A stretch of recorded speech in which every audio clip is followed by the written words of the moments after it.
O mercado educacional de 2026 já começou e a pergunta que fica é: como liderar em um cenário tão competitivo? É um desafio e tanto. Mas hoje, aqui no DuoTalk Connect, temos uma resposta estratégica para isso.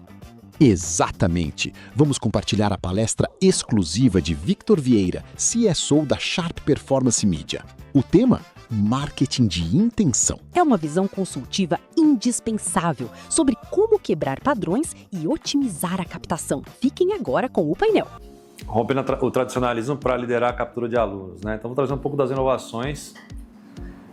Primeiro vou me apresentar, né? Meu nome é Victor Vieira. Eu estou na indústria de propaganda e publicidade há 25 anos, vai fazer agora. E, bom, já atendi praticamente todos os grandes grupos de educação do Brasil, né? Então aí tem alguns deles, né? Desde Afya, Cogna, Edux, enfim, a grande maioria deles. E alguns, como SEB, por exemplo, atendi da segunda escola, Maple Bear, até 200 e tantas escolas, enfim. Então, nessa jornada tem uma série de aprendizados aqui que eu quero dividir e principalmente trazer um pouco do que a gente tem feito hoje, visto hoje, que conecta muito com o tema aqui de como que a gente principalmente retroalimenta o ecossistema de marketing com todo feedback de atendimento, tal, tudo que está sendo feito de inovação, né? Então, para falar um pouquinho de como isso muda ao mais do mesmo, né? Eu quero dar uns passos para trás para a gente ver primeiro cenário, né? De como é que funcionam os ciclos hoje. Claro que eu só fotografei graduação aqui, mas enfim, é só uma representação de um problema que geralmente impacta players de educação, que é a governança versus inovação, né? Então existe um cenário comum que é meu CRM está estabelecido há muito tempo, né? Eu tenho um legado de CRM aqui que veio do passado, ou o CRM é novo, mas o ecossistema com o qual eu uso ele é antigo, né? A gente tem um jeitão de fazer as coisas, minha ficha de inscrição é aquela dureza, tem todo esse arcabouço que está lá estabelecido, né? Que pouco poder tem. A atividade ocorre em silos, né? Então existem áreas dentro das instituições um pouco mais estruturadas que você tem. Então, ali é o comercial, ali é a retenção, ali é E essas áreas são pouco integradas tecnologicamente, dizendo. O que elas fazem é ter as suas metas por área e elas tentam se resolver sozinhas. As metas são estabelecidas através de ciclos passados. Não, se a gente captou 3.000 no ano passado, a gente vai captar 3.300 esse ano. E alguém assina isso e vamos em frente. Então, não, assim, ou no máximo tem algum estudo de tamanho de mercado também, que eu tenho meus asteriscos quanto aos estudos também, assim, nada contra as consultorias que os fazem, mas quando você supera o volume de aluno que tem no estudo, por exemplo, fica meio esquisito até eu estudar. Tem 3.000 alunos nessa região, aí uma instituição só capta 3.200. Ué, o que aconteceu com um estudo que só tinha 3.000 endereçados aqui? E eu acho também que a pluralidade de modalidade também acabou um pouco com essas fronteiras de captação e a coisa ampliou muito. Então, no fim do dia, esse é mais ou menos o cenário, é essa trinca aqui que a gente encontra rodando, né? O que está rodando é isso aqui, né? E eu vou me apegar às disciplinas de marketing aqui para falar um pouco de 3 pilares, né? Que definem o que influencia a captação e aí de uma ótica mais de publicidade, de marketing, o que a gente está vendo e como que a gente opera hoje para entender esses cenários. Bom, o primeiro A é a audiência, né? Então, eu acho que tem uma dicotomia, um grande paradoxo entre segmentação e escala. Eu acho que a maioria das instituições segmenta direcionamento de mídia como se segmentava em 2017, 2018, né? Tentando ser mais assertivo do que as IAs que estão colocadas lá na mídia para acertar o teu público. E cria um grande paradoxo com relação à escala também, né? Existe uma máxima aqui que a maioria das pessoas conhece, mas ela é o tempo todo pervertida sem muita análise, que nenhuma campanha que não roda por 21 dias seguidos, ela consegue ter a escala que precisa ter. Ao mesmo tempo, a gente é maluco do teste AB e troca as coisas toda hora. Então, isso cria um grande paradoxo que é possível ser solucionado, mas que ninguém coloca na pauta porque não é uma coisa tão trivial de se fazer. Mas uma campanha que escala, ela tem o poder de converter 40% a mais do que uma campanha não escalada. E toda vez que você faz um ajuste nela, ela recomeça essa escala. Então, dentro de um ciclo de captação, seja ele qual for aí, você tem pelo menos, em média, 20, 25 resets de campanha, de aprendizado de campanha. Qualquer uma das instituições pode dar pequenininha, que eu já atendi, a enorme. Isso acontece com muita frequência, porque não existe governança sobre esse tema aqui. O segundo A são os algoritmos, e aqui eu vou focar um pouquinho mais nos algoritmos de mídia, né? Que eles precisam de feedback, aprendizado e dinâmica, né? Um pouco falando do que eu falei antes sobre o aprendizado, né? Nada que não perturba, não aprende. O feedback, que a gente, em geral, é cheio de dashboards, onde a gente está lá no marketing, mas esses dashboards são para as pessoas verem. O algoritmo de mídia que precisa consumir essa informação que avança dentro de um funil de conversão, em geral não consome. Deixa nele lá, no máximo, uma camada geradora de lead lá, uma segunda talvez de inscrição e tudo bem. O resto, se acontecer os passos todos, seja no ensino fundamental, uma visita à escola, como foi essa visita, ou um vestibular, né, que seja, isso não é entregue de volta para dentro do algoritmo de lead. Ele não sabe diferenciar alguém que só gerou um lead de alguém que de fato avançou no processo. E a dinâmica é um pouco de como é que você retroalimenta ele também de assets de mudança de campanha ao longo da campanha. Então, para várias instituições de ensino também um pouco mais escoladas, você vai ter uma fábrica de editais para mudar o jogo no meio do jogo. É normal, tudo bem, porque eu não posso mudar o preço do curso de hoje para amanhã. Mas se você tem essa fábrica de editais, você vai conseguir entrar nessa dinâmica e aí você vai entrar num jogo quase que de marketplace de cursos e tal, e vai conseguir aplicar essa dinâmica efetivamente. O terceiro pilar é atendimento. E aí a história do controle e cadência vai alimentar também os feedbacks, né? Então a gente tem muita ferramental, eu nem vou me avançar muito nesse tema aqui, porque tem os especialistas aqui, mas eu vou dizer que com um pouco de profundidade em tecnologia é possível não só ler alguém que está falando com um candidato, um aluno, um pai de aluno, que seja, ou não ler, mas ser a própria IA que faz isso, enfim, e retroalimentar o que está acontecendo nessa conversa para você saber que nível de score tem essa conversa para dar o feedback. Então são 3 pilares básicos que eu julgo fundamentais. Se você vai para esse caminho aqui, você vai conseguir se aprofundar. Eu vou rapidamente aqui dentro do meu tempo me aprofundar um pouquinho em cada um deles e tentar inspirá-los. Na questão da segmentação escala, o primeiro ponto que me vem à cabeça é como é que é dinamizado tudo aquilo que você entrega na frente, né? 80% dos consumidores dizem que tem a probabilidade de comprar um produto, ou seja ele qual for, né? Um serviço, um produto, enfim, se a experiência for personalizada, ou seja, a mensagem que me ataca é personalizada. Por outro lado, deve ter, 2% dos anunciantes fazem uso de algum tipo de personalização para atacar esse consumidor, né? Quiçá a gente consegue dar conta dentro do marketing, dentro dos processos que a gente já tem, para comunicar aquilo que é pedido dentro de casa, né? Ainda mais criar variações na ponta do que é pedido. Eu tenho um brief para atender, em vez de eu fazer uma peça, eu vou fazer 28, porque eu tenho 28 perfis diferentes, em épocas diferentes, com tentações diferentes e tal. O máximo que a gente faz é prodificar, quando muito, ou idades, né, no ensino fundamental, ou cursos no ensino superior. Então, esse é um desafio fundamental da escala, que é como é que você implementa alguma coisa que personaliza a ponta da comunicação. Isso é fundamental. Muitos segmentos já avançaram muito nisso aqui. E isso já foi um desafio para muitos segmentos. Hoje não é um desafio. Tem tecnologia fácil para isso ser escalado a níveis, e agora com o advento de IA, mais. Né? E não é custoso, já foi custoso também. Outra coisa é a questão de contexto e multiplicidade. Né? Então, mais do que fazer variação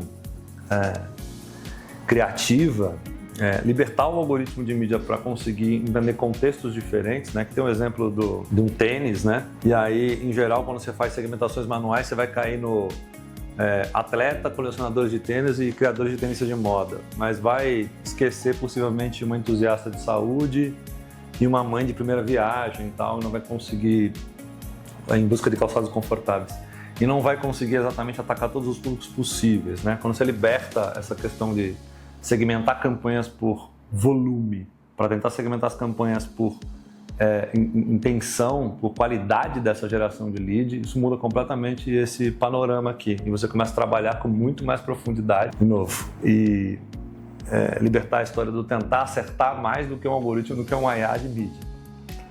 Então, esse é um gráfico interessante que mostra um pouco dessa... O segundo pilar, que fala de algoritmos IA, primeiro, a gente pode falar da história do como é que você vai ter constância em escala, que é o que de fato vai levar resultados, se a gente está preso nas hipóteses dos testes AB aqui. Testa isso, testa aquilo outro, coloca uma coisa para concorrer com outra. Tem uma máxima que a gente usa aqui que se a sua campanha tem um objetivo específico, seja, sei lá, inscrição, por exemplo, e você não tem 40 eventos por semana nela, ou 50 eventos, né? A documentação de 50 eventos. E eu estou falando de Google, estou falando de TikTok, estou falando de Meta, em geral eles têm o mesmo parâmetro, tá? Se você não tem 50 eventos naquela campanha por semana, você nem sai de aprendizagem. Você vai estar o tempo todo em aprendizagem. E aí o que a gente faz? A gente cria 7 campanhas, mesmo não tendo budget para isso, e não tem 50 eventos nenhuma delas na semana. Ou seja, você tem 7 campanhas em aprendizado rodando. E nela você está fazendo teste ainda. E aí você perde mais escala ainda. Então você não consegue escalar a campanha porque existe esse processo de, sei lá, vamos fazer uma campanha por tipo de pai, né? A fundamental, do infantil, ou vamos fazer campanhas por tipo de curso. Uma campanha de administração, uma de direito, E vai cair nesse problema onde você, na maioria das vezes, não tem budget nem para cobrir os eventos que você precisa minimamente para tirar a campanha do aprendizado. E você nunca vai atingir performance de escala, você nunca vai entrar em alto desempenho e nunca vai concorrer com grandes players, grandes redes e tal, nunca vai conseguir concorrer com isso. Né? Ou você tem, sei lá, 5 unidades e aí tem uma campanha para cada unidade, você vai cair no mesmo processo, onde você teria budget para fazer essa escala acontecer, mas não faz pelo tipo de gestão que é aplicado dentro do budget. E existe uma forma muito mais sofisticada já para fazer essa coisa do teste AB, eu vou explicar um pouquinho para frente aqui, para isso não ser manual mais. E aí você tem muito mais eficiência, isso não impede a sua campanha de continuar gerando escala. Eu trouxe um gráfico aqui, que nem meu esse gráfico é do Meta, e ele diz o seguinte, né? Você tem um processo de fase de aprendizado de uma campanha, ou seja, toda vez que você mexe lá a copy que seja, ou sobe um criativo novo, faz um teste AB, ou não tem 50 conversões na mesma semana, você está em fase de aprendizado. A fase de aprendizado reduz 19%, olha, aumenta, né? 19% o seu custo de aquisição. Então toda aquela negociação que você faz lá para ter um aperto aqui, mudar ali e tal, no fim do dia, você está perdendo só de ficar alterando a sua campanha 20% de custo de aquisição. Isso na média, né? Você vai ter segmentos que vai perder um pouco mais, um pouco menos, tal, mas na média 20% você vai perder numa fase de aprendizado. E se você reseta ela toda vez, você perde todas as vezes esse valor. Outra coisa é esse ambiente complexo, né? De novo, esse slide nem meu essa parte aqui é a própria plataforma que está ensinando como fazer. Então, quanto mais complexa é a sua campanha, por mais maluco isso pareça, né? E assim, acho que isso foi ensinado em 2015 lá e a gente está com esse legado. A gente faz lá 18 campanhas, então assim, você torna a questão toda complexa, muitas campanhas. Então, quanto mais campanhas você tem, o aprendizado é mais lento, né? E quanto mais simples é a gestão que você faz, mais rápido você sai das fases de aprendizagem.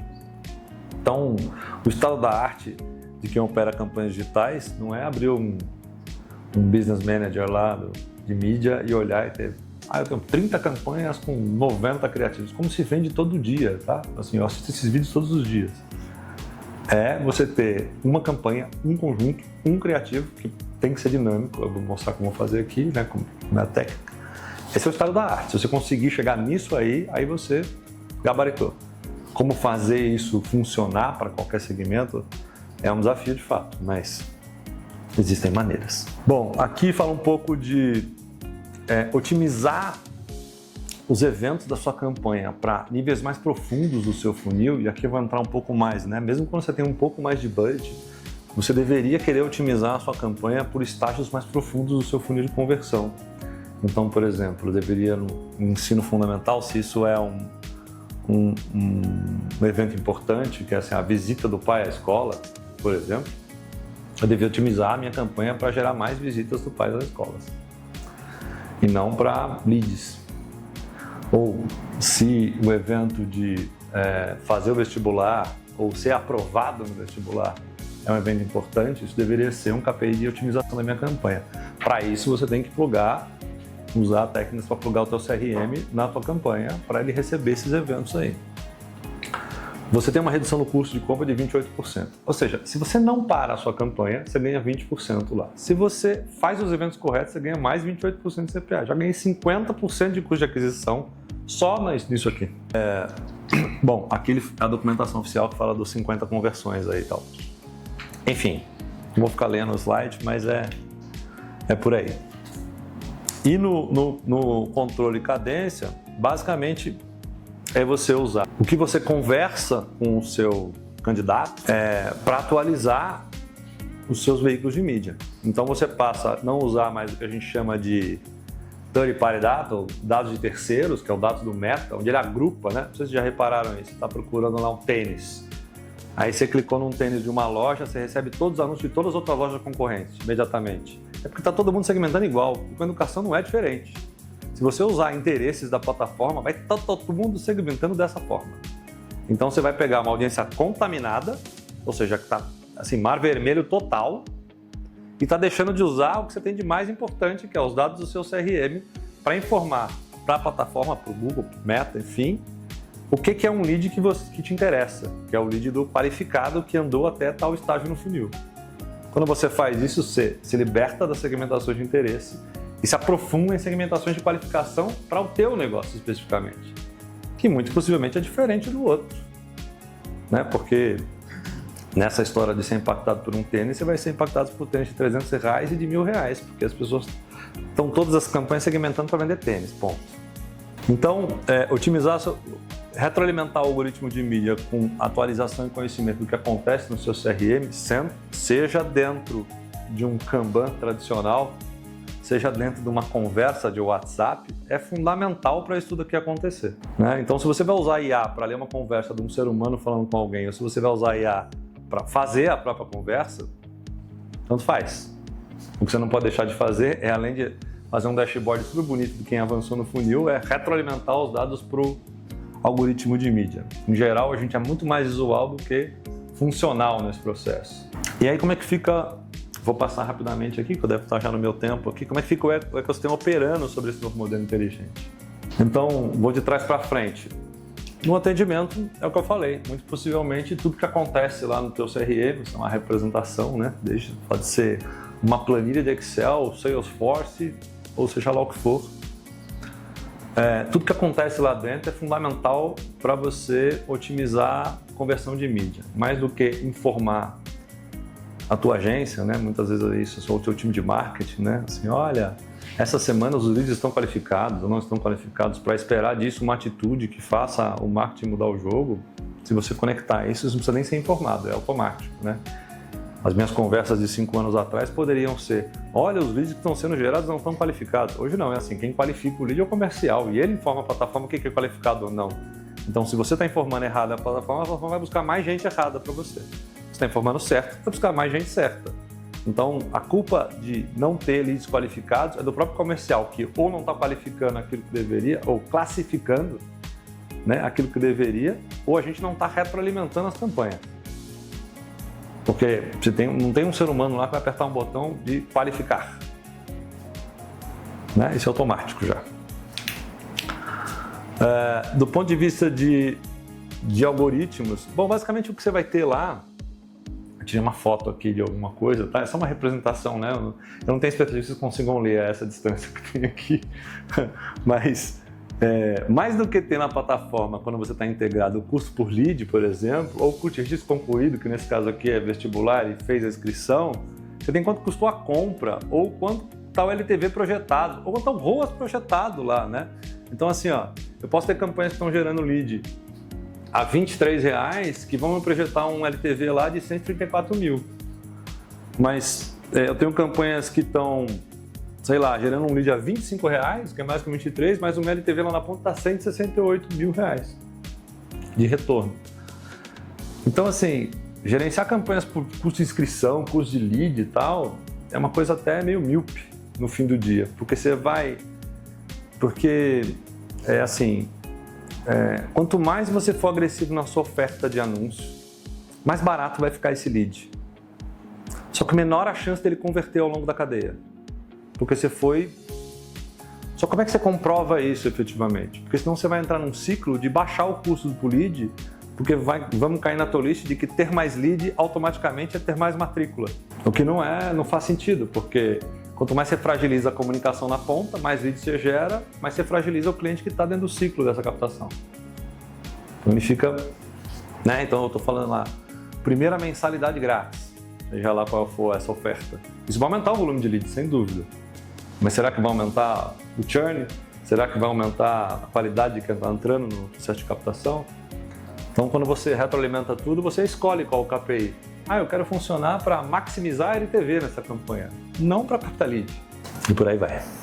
Essa é a história dos eventos. Na audiência, aqui é uma grande representação, que é, uma vez que você tem o que a gente chama de DCO rodando, que é um Dynamic Creative Optimization, que é um delivery, né? Uma entrega de criativo dinâmico, você consegue personalizar eles na ponta e entregar criativos diferentes para pessoas diferentes. Então, qual a diferença disso para um teste AB? Primeiro que esse cara não para a campanha para fazer isso, então você não tem o tempo de aprendizado, você consegue trocar as campanhas dinamicamente. Então elas estão rodando e você está substituindo o que está sendo veiculado. Você não tem um processo manual de upload do teu criativo novo. A segunda coisa é que num teste AB você tem um vencedor. Então geralmente quando você configura um teste AB numa plataforma como essa, você vai ter o criativo A e o criativo B. Quando o criativo A ganhar, ele que vai entregar, o B não vai entregar mais. Porque o criativo A ganhou. Então você entende o seguinte, 80% das pessoas gostaram mais ou funcionaram mais com o criativo A, automaticamente eu vou entregar o A para 100%. Quando você está rodando uma DCO, vale para A, B, C, D, E, se 80% gostaram mais do criativo A e 20% mais do B, você vai entregar para 80% o A e para 20% o B e continuar entregando essa pontuação. Porque o B funciona mais com os 20%. Né? Então ele não tem uma função de competição nesse processo. E aí eu estou falando AB só para abstrair, porque assim, você conta N variações nesse processo e roda todo mundo junto. Então, você não precisa ter um criativo para cada curso. Você faz todos os cursos no mesmo lugar, porque o teu target vai ser, sei lá, jovens de 17 a 25 e você vai veicular tudo. E se a administração vai funcionar para mim, eu vou ser reimpactado com a administração. Esse princípio é o mesmo princípio do e-commerce. Quando clicar num tênis do Magalu, você vai receber o catálogo de tênis do Magalu, não o catálogo de TV. Se você clicar numa TV, você vai receber mais versões de TV. É a mesma coisa. E o catálogo que te entrega essas peças dinâmicas que ora é TV, ora é tênis, é o mesmo. É o mesmo criativo. Então, se o Mercado Livre conseguiu fazer com 1,5 milhão de produtos no catálogo, você consegue fazer com 20 cursos ou 20 modalidades. Aqui é um exemplo também de como é que fica isso na prática. Então, um exemplo mais complexo que eu trouxe, né? Não é exatamente educação. Mas, por exemplo, a gente tem rede de academia Cefit, tem 300 unidades. Cada unidade pratica um preço diferente. Então, a unidade A é 99, na outra é 109, na outra é 129. E tem estudo de mercado para... nas unidades em São Paulo, muito possivelmente vai destacar alguma área de spinning, nas unidades do Nordeste, alguma área de dança. E você tem que conviver com isso e tem que trocar o tempo todo, porque amanhã vai trocar o preço de alguma das 300 unidades. Vai trocar. E você precisa trocar na peça. E se você ligar e desligar a campanha e ficar subindo peça, a sua campanha jamais vai escalar. Então você entra num processo de SEO e roda tudo, né? Ainda mais em tempos de UGC, você tem ainda um outro agravante, que é o tempo da licença que você tem de uso daquele vídeo. Uma hora também vai acabar a licença, tem que desligar e subir o outro, porque acabou a minha licença. Né? Mais um motivo para você desligar a campanha, ligar de novo, reaprendizagem e tal. Então, gerenciar isso num processo mais dinâmico faz você crescer muito. Isso vai te trazer um maior controle de regras de negócio. Você vai ser muito mais estratégico e efetivo para usar as IAs disponíveis. É isso que eu tinha para hoje, tá?